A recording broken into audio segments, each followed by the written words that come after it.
Chers amis, bonjour. Nous sommes le vendredi 10 mars 2023. Il est 9h30. Quelques news de l'Arménie, de l'Artsakh et de la diaspora arménienne. Hier, première rencontre pour les législatives de l'Arménie occidentale, du gouvernement de l'Arménie occidentale, avec la présentation des candidats à la députation. Un débat mené par Armenak Abramian, le président de l'Arménie occidentale, qui fut suivi par des dizaines et des dizaines de personnes et puis plus d'un millier de vues déjà pour la vidéo. Donc un succès vif de cette entité d'Arménie occidentale qui affirme que le traité de Sèvres valide l'existence de l'Arménie occidentale. Il faut défendre pour que ce peuple autochtone, le peuple arménien, puisse avoir, comment dirais-je, ses droits sur ces terres historiques de l'Arménie occidentale. Voilà mes amis, de Valence on était plusieurs donc à participer au débat qui était d'un très bon niveau. Voilà tout simplement.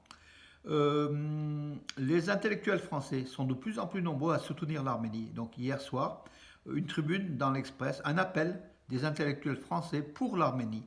Voilà. Et parmi la quarantaine de signataires, Elisabeth Badinter, Edgar Morin, Dominique Schnapper, donc, et puis d'autres, donc voilà, qui vous pouvez voir donc l'ensemble des noms des signataires au profit de l'Arménie, pour soutenir l'Arménie contre la Turquie et l'Azerbaïdjan qui menacent l'Arménie. Vous pouvez voir donc la liste sur l'Express ou le site de l'Express ou le site des Nouvelles d'Arménie Magazine. Voilà, je vous renvoie souvent aux Nouvelles d'Arménie Magazine puisque c'est pratiquement l'une des seules sources d'informations quotidiennes de l'arménosphère, de l'Arménie, de la diaspora, de l'Arménie occidentale, de l'Artsakh et tout. Voilà. Alors, donc en information, donc oui, la Russie, Sergei Lavrov a ouvertement critiqué Bakou pour ses déclarations belliqueuses et déclarations affirmant que le Haut-Karabakh fait partie donc de l'Azerbaïdjan et que les Arméniens feront partie des minorités nationales d'Azerbaïdjan. Bien sûr, ça ne plaît à personne, sauf au dictateur Aliyev et Erdogan derrière. La Russie donc a réagi et il fallait donc une réaction.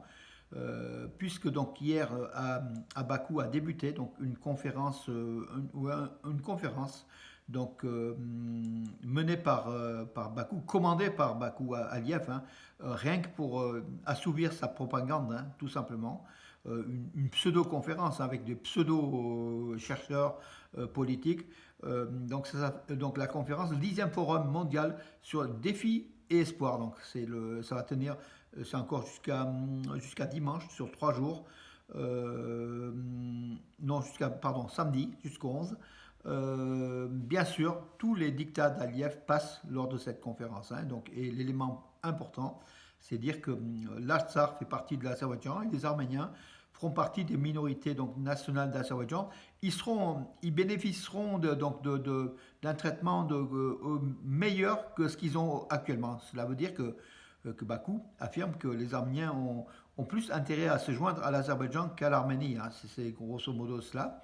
Mais il n'est pas possible. Donc on a vu la méga manifestation des citoyens de l'Artsakh qui sont opposés à 99%, même 100%, qui sont opposés à leur entité donc au sein de l'Azerbaïdjan. On a vu que l'Azerbaïdjan est aussi a une politique haineuse contre les Arméniens et que l'Azerbaïdjan est prête à tuer, assassiner, faire comment dirais-je, des épurations ethniques à l'encontre des Arméniens. Et après cela, Aliyev se présente comme un sauveur en disant on veut bien les recueillir, les Arméniens, mais sous l'entité de l'Azerbaïdjan en tant que minorité nationale. Cela veut tout dire. Voilà. Et puis Aliyev qui a rejeté aussi, qui a critiqué ouvertement le groupe de Minsk de l'OSCE, qui n'a, d'après lui, jamais rien fait, il a gelé le conflit et que c'était contre les intérêts de l'Azerbaïdjan et que l'Azerbaïdjan, par la force, a conquis 10 000 km² de territoire et que maintenant l'Azerbaïdjan veut la paix, bien sûr. Il faut, comment dirais-je, son discours, il n'y a que lui qui l'écoute et le monde turcophile et puis du pantouranisme, il est contre les Américains, contre les Russes, contre les Français, tout simplement parce que le groupe de Minsk est coprésidé par ces 3 pays et puis des autres pays aussi de l'Europe qui font partie du groupe de Minsk. Donc ils sont pris pour comment dirais-je, comme des moins que rien, des gens qui pendant 30 ans n'ont rien fait. Ce qui n'est pas tout à fait vrai et qui est même tout à fait faux, parce que le groupe de Minsk essaye de faire des efforts, sauf que l'Azerbaïdjan ne tient pas compte du groupe de Minsk, à la demande sans doute d'Erdogan, hein, pour essayer de contrer les Américains, les Russes, les Français. Voilà mes amis où on en est. Donc la cause de l'Artsakh a été internationalisée, en tout cas, elle est, comment dirais-je, aujourd'hui, depuis le blocus du corridor de la Chine. Donc Aliyev n'a pas bien fait de faire ce blocus, puisqu'en fait ça s'est retourné contre lui. Bien sûr, vous allez me dire aujourd'hui rien ne fait, donc le blocus est toujours en place, oui, mais chaque jour un pas de plus, un pas de plus. D'ailleurs, hier, Moscou a affirmé que la recherche de solutions à la situation autour du corridor de la Chine se poursuit. Voilà, donc c'est ce que la Russie a affirmé par sa porte-parole, hein, du ministère des Affaires étrangères donc de Russie, Maria Zakharova. Voilà. Arat Mirzoyan, le premier ministre, non, le ministre des Affaires étrangères d'Arménie, le chef de la diplomatie, il est en voyage de 2 jours en Égypte, oui, visite de travail. Il a rencontré donc le représentant comment de la communauté de l'église copte orthodoxe. Voilà, donc il a parlé de tous les problèmes, y compris du problème du Sud-Caucase, du corridor de la Chine, du problème de l'Arménie. Donc ce pape, le pape donc orthodoxe copte de l'église copte, il est basé à Alexandrie, hein. C'est Saint Tawadros II. Les Coptes, il faut dire, ils sont 15-20 millions en Égypte, donc ils représentent une minorité en Égypte. Copte, ça veut dire Égypte. Ce sont les peuples autochtones d'Égypte, voilà les Coptes. Ils sont chrétiens, orthodoxes, dans un pays à majorité musulmane, bien sûr, sunnite. Ils ont eu quelques, quelques problèmes avec effectivement les extrémistes islamistes, mais a priori depuis quelques années, donc ils vivent leur vie tranquillement. Ces Coptes chrétiens orthodoxes, voilà, qui sont une partie de plusieurs dizaines de millions, hein, donc voilà.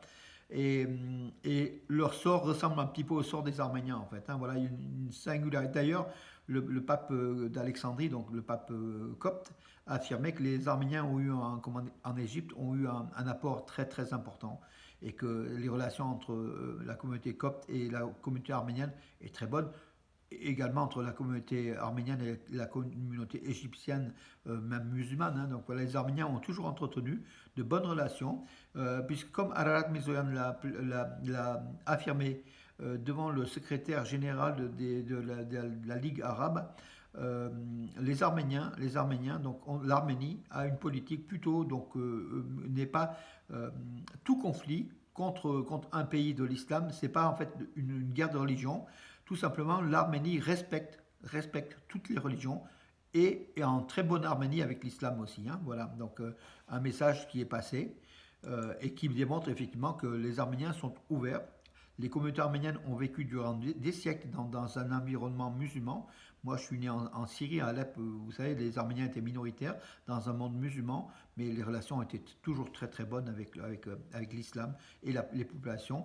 Bien sûr, les extrêmes tirent un petit peu stigmatisent et font beaucoup de mal.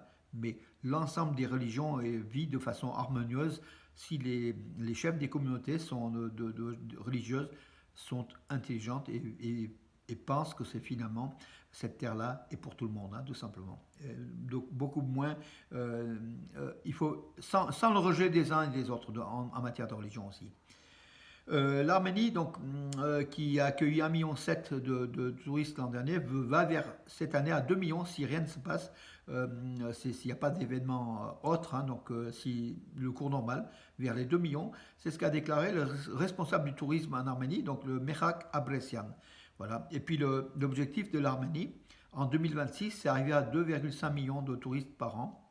C'est facilement faisable, hein, même à 3 millions, mais l'Arménie dispose de toutes les infrastructures. Maintenant, il faut que que les réseaux aériens, notamment les vols aériens, soient plus nombreux, plus faciles, moins chers.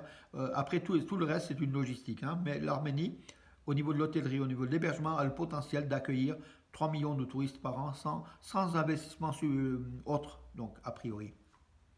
Et puis les visas touristiques, les visas entre l'Arménie et la Géorgie, il y avait donc un accord qui avait été donc signé entre le gouvernement arménien et géorgien. Il a été validé, donc les citoyens d'Arménie pourront bientôt aller en Géorgie sans visa et l'inverse aussi, les Géorgiens peuvent venir en Arménie sans visa. Les Arméniens vont plus souvent en Géorgie que les Arméniens viennent en Arménie, hein, puisque les Arméniens vont souvent sur la côte de la mer Noire, à Batumi ou ailleurs, profiter de leur été. Et ça coûte des fois moins cher que d'aller sur les rives du lac Sevan. Donc c'est extraordinaire quand c'est ainsi. Donc voilà. Donc aussi l'économie interne de l'Arménie fait que le lac Sevan est souvent au niveau donc des prix, hein, donc en villégiature sont plus chers que d'aller donc à Batumi en Géorgie. Bon, il faut que peut-être le gouvernement arménien voit ça de près, mais il y aura des solutions, hein, pour essayer de limiter le nombre de touristes arméniens à l'étranger qui viennent, qui dépensent en Arménie même. C'est pour le bien du PIB de l'Arménie, enfin la richesse de l'Arménie, hein. Oui, l'Azerbaïdjan qui accuse pratiquement chaque jour les Arméniens de tirer donc sur des positions azéries à l'est de la frontière arméno-azérie. C'est l'inverse qui est vrai. Ce sont les Azéris hier après-midi qui ont tiré dans la région de Sunik, sur un village de la région de Sunik. Et à chaque fois, donc Bakou transforme. Bakou fait en général ça pour préparer une guerre. En disant les Arméniens tirent sur nos positions, donc ils nourrissent les faits, enfin les préparations de guerre. Donc c'est assez inquiétant. Voilà, donc il faut que la communauté internationale et les observateurs donc déjà de l'Union européenne qui sont déployés donc dans la région de Sunik, dans la région de Geralkunik, dans la région de l'Est, la frontière Est de l'Arménie, de Vayotsol, j'ai oublié quand j'ai dit, voilà. Et donc les observateurs peuvent aussi témoigner de l'attaque azérie et que les Arméniens n'attaquent pas en général, ils répliquent mais ils n'attaquent jamais. Voilà mes amis, écoutez, là je regarde si j'ai fait le tour de l'actu. Je regarde aussi donc de l'autre côté. Oui, l'Europe va allouer, non, la France va allouer 10 millions d'euros à l'Arménie pour son irrigation. C'est une bonne chose. Euh, Écoutez, j'en ai terminé pour aujourd'hui. Je vous donne rendez-vous à demain, demain samedi. Dimanche matin, messe en l'église arménienne Saint-Nicolas à Romans, pour ceux qui sont de la région de Romans et de Valence, qui peuvent aller à Romans. Donc c'est dit, voilà, une belle messe dans une belle église donc arménienne Saint-Nicolas. À demain mes amis.